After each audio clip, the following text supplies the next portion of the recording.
नमस्कार।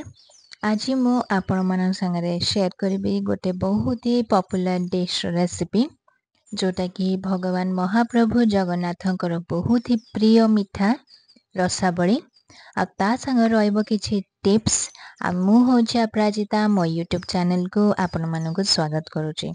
तो चलंतु आज रेसिपी को स्टार्ट करि नबा।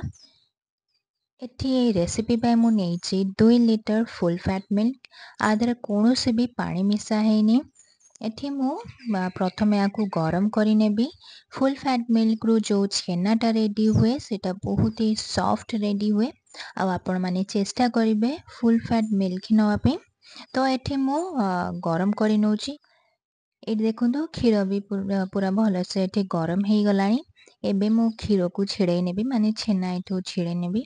तो सेति मु एठी नेइछि 2 टेबल स्पून विनेगर ता संग नेइछि 2 टेबल स्पून पानी माने जेतिकी विनेगर सेतिकी पानी मु नेइछि इक्वल क्वांटिटी रे।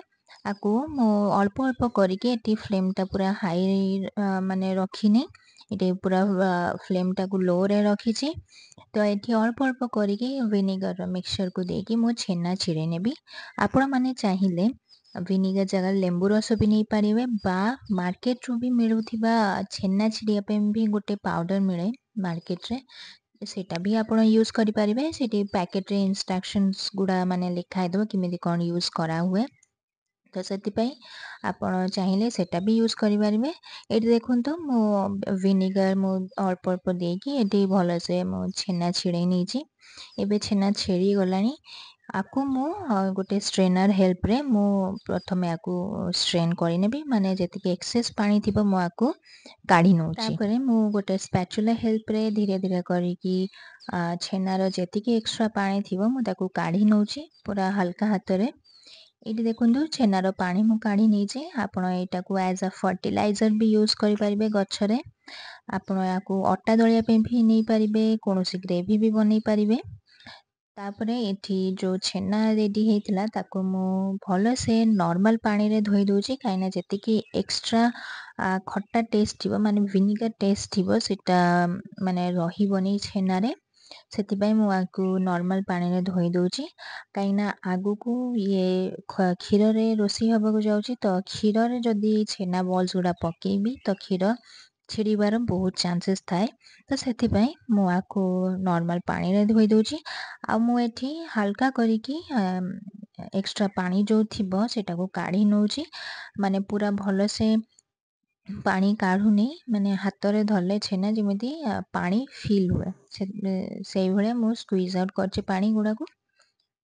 आ छेनारू जदी सब पानी कढ़ा हेई जिवो तो छेना पूरा ड्राई हेई जिवो आ बहुत ही प्रॉब्लम हबो दलिया पे। तो सेति पई अल्प टिके पानी जेमिति थिबो हाथ को जेमिति पानी फील होतबो। तापरे एठी गोटे थाली रे जो छेना रेडी हेतिला ताकू मु एठी देई दोछि। आ आकू 5 रु 7 मिनिट पाई पूरा घसी घसी माने पूरा चिक्कण करिकी मु एठी छेना को दଳି नेबी। आपण माने मोर ए रेसिपी को घरे ट्राई करिके देखिबे। भले लागिले मते कमेंट करिके जणेबे। आ मोर ए रेसिपी वीडियो जदि आपण मानको भलो लागि थाए तो मो वीडियो को गोटे लाइक टे कर देबे। आहुरी नुआ नुआ वीडियो पाई मो चैनल टी को सब्सक्राइब कर देबे। तो एठी देखंतु मोर छेना दळा सरलानी। एबे मु आधर देई देबी गोटे टीस्पून सुजी आ गोटे टीस्पून अटा। आ आपण अटा जगह रे मैदा भी नै पारिबे। आकु मु देकी गोटे सॉफ्ट डो टे रेडी कर देबी। आ एठी सुजी आ अटा बाइंडिंग पे बहुत हेल्प करिवो छेना को। आ एठी मु 200 ग्राम छेना रे गोटे टीस्पून सुजी नेछि आ गोटे टीस्पून अटा नेछि। आ जदि आपण माने 4 लिटर क्षीर रे करिवे तो 400 ग्राम छेना भारिबो। तादरे आपण 2 टीस्पून सुजी आ 2 टीस्पून अटा देई देबे से अनुसार। तापर एठी मु अल्प टिके बेकिंग सोडा दोछि। बेकिंग सोडा देले छेना को फुलिया पे हेल्प करिवो माने छेना टा टिके साइज टा बड़ हबो। तो एठी बेकिंग सोडा देई सारला परे मु एठी देखंतु छेनार डोटा पूरा भलसे रेडी हो गलानी। तापरे मु एठी टोटल 5 टा छेना बॉल्स रेडी करिछि। माने 200 ग्राम छेनार टोटल 5 टा बॉल्स रेडी ହେଇଛି। तापरे मु एठी गोटे छेना बॉल को नेकी हातरे प्रथमे मु राउंड शेप दे देबी। आ राउंड शेप देला परे मु ताकू हातरे धीरे धीरे प्रेस करिकी जेमिति रसाबळीर छेनार जेमिति शेप थाए सेई शेप मु देई दोछि। ଆଉ ଆପଣ ଯେତେ ଟାଇମ୍ ନେଇକି ଛେନାକୁ ଦଳିବେ ସେତେ ଆପଣଙ୍କ ଯୋଉ ଛେନା ବଲ୍ସ ରେଡି ହବ ବହୁତ ହି ସଫ୍ଟ ରେଡି ହବ ଆଉ ପୁରା କ୍ରାକ୍ ଫ୍ରି ରେଡି ହବ। ମାନେ କୌଣସି ବି ଛେନା ବଲ୍ସ ମାନେ ଯୋଉ କ୍ରାକ୍ ଆସିଯାଏ ମାନେ ଯୋଉ ଫାଟିଯାଏ ସେଟା ହବନି। ଆକୁ ଟାଇମ୍ ନେଇକି ଛେନା ବଲ୍ସକୁ ମାନେ ଦଳିବାକୁ ପଡ଼ିବ। ତ ଏଠି ମୁଁ ଟୋଟାଲ ପୁରା ସବୁ ରେଡି ହେଇଗଲାଣି ପୁରା 5ଟା ଟୋଟାଲ ରେଡି ହେଇଯାଇଛି। ଏବେ ମୁଁ ଆକୁ ଫ୍ରାଏ କରି ନେବି। ଏଠି ଛେନାକୁ ଫ୍ରାଏ କରିବା ପାଇଁ ମୁଁ ଏଠି ରିଫାଇନ୍ ତେଲ ୟୁଜ୍ କରୁଛି। ତା ଦେହରେ 1 ଟେବଲ୍ ସ୍ପୁନ୍ ମୁଁ ଦେଇ ଦଉଛି ଘିଅ। ଘିଅରେ ଗୋଟେ ଭଲ ଟେଷ୍ଟ ଆସିଥାଏ। ଆପଣ ଯଦି ଚାହିଁବେ ଏଠି ରିଫାଇନ୍ ତେଲ ଜାଗାରେ ଘିଅ ବି ନେଇପାରିବେ। ତ ଏଠି ତେଲକୁ ଭଲସେ ଗରମ କରିସାରିଲା ପରେ ଯୋଉ ଛେନା ରେଡି ହେଇଥିଲା ତାକୁ ମୁଁ ଏଠି ଗୋଟି ଗୋଟି କରିକି ଦେଇ ଦଉଛି। ଏଠି ଫ୍ଲେମ୍ଟା ପୁରା ଲୋ ରଖିଥିବେ। ଲୋ ରଖିଲେ ଭିତରୁ ବି ଭଲସେ ସିଝିବ ବାହାରୁ ବି ଭଲସେ ମାନେ କଲର୍ ଆସିବ।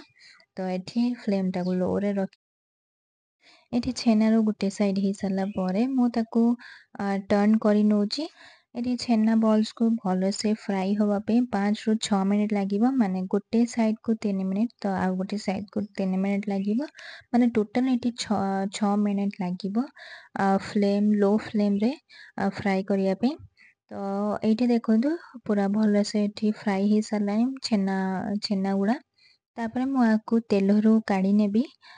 ବେଶୀ ଆକୁ ଫ୍ରାଏ କରିବିନି ପୁରା ଡାର୍କ ହେଇଯିବ କଲର୍‌ଟା। ତ ଆକୁ ମୁଁ ପ୍ଲେଟ୍‌ରେ କାଢ଼ିକି ନର୍ମାଲ ରୁମ୍ ଟେମ୍ପରେଚରରେ ମୁଁ ଥଣ୍ଡା କରି ନଉଛି। ଆଉ ଏଠି ଛେନାକୁ ସୋକ୍ କରିବା ପାଇଁ ମୁଁ ଏଠି 1.5 ଲିଟର କ୍ଷୀର ନେଇଛି। ଆକୁ ମୁଁ ଗରମ କରିସାରିଲା ପରେ ଆକୁ ମୁଁ ଫୁଟେଇକି ଆକୁ ଅଧା ମୁଁ କରିନେବି। ମାନେ କ୍ଷୀରକୁ ଫୁଟେଇକି ଅଧା କରିନେବି।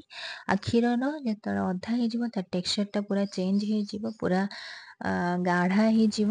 ତ ଏଇଠି ଦେଖନ୍ତୁ ପୁରା ଭଲସେ ଏଠି ଫୁଟି ସାରିଲାଣି କ୍ଷୀର।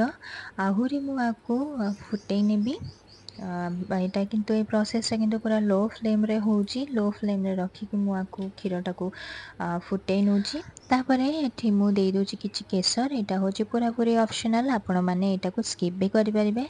ଆଉ ଆପଣମାନେ ଚାହିଁଲେ ଏଠି କିଛି ଡ୍ରାଇ ଫ୍ରୁଟ୍ସ ବି ଦେଇପାରିବେ କ୍ଷୀରରେ ଚପ୍ କରିକି। କିନ୍ତୁ ମୁଁ ଏଠି ଦଉନି। ତାପରେ ଏଠି ଦେଖନ୍ତୁ କ୍ଷୀର ପୁରା ହାଫ୍ ହେଇଗଲାଣି। ମାନେ ଫୁଟିକି ପୁରା ରିଡ୍ୟୁସ୍ ହେଇଗଲାଣି। ଏଥର ମୁଁ ଏଠି ଟେଷ୍ଟ ଅନୁସାରେ ଚିନି ଦେଇ ଦଉଛି। ଆଉ ଆପଣଙ୍କୁ ଯେତିକି ଚିନି ମାନେ ମିଠା ପସନ୍ଦ ସେଇ ଅନୁସାରେ ଆପଣ ନିଜ ଟେଷ୍ଟ ଅନୁସାରେ ଆଡଜଷ୍ଟ କରିନେବେ।